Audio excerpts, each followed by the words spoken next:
Vehivavy sahabo amin'ny 30 taona mahery eo no hita faty teny amin'ny sirasira amin'ny Fokotany Ambondrona. Tsy lavitra loatra ny savony fitiavana iny no nisy azy. Lehilahy iray no natsikatra ny zavanisy omaly tokony tamin'ny iray oratolakandro.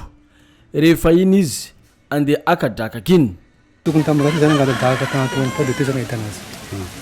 De rehefa aveo amizay zany isy adika telo za saky anazy renibasy fa dika naplaza olona malakilaky zany. Tokony tamin'ny firy? Tokony tamin'ny ray atoandro teo.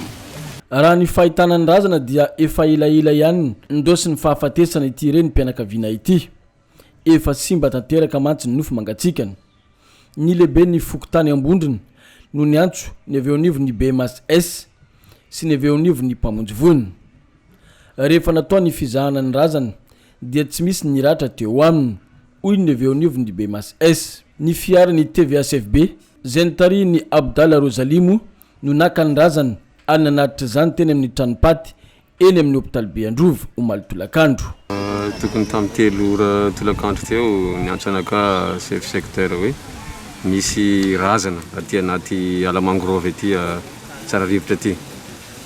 De avy hatrany mahatonga de niantso ny police nationale za de niantso ny BMS de niantso ny hainao manjery koa hoe mba de aveo niantso ny pompier satria le razana efa simba. Treto aloha zany efa simba izy io. Ngamba raha ohatra olona avany mety afantatra azy fa raha zalo tsy mahafantatra izy satria efa simba razana io. Antsoavy nataon'ireo mponina niaraka tamin'ny lehibe ny Fokotany araka zany amin'ny tokony andalovan'ny vahoaka na ihany koa ny fianakaviana zay very avana eny amin'ny hôpitaly be Androvo farafatarany androany tontolo andro. Fa raha tsy zay dia tsy maintsy iroso amin'ny fandevenana ny tompona andraikitra.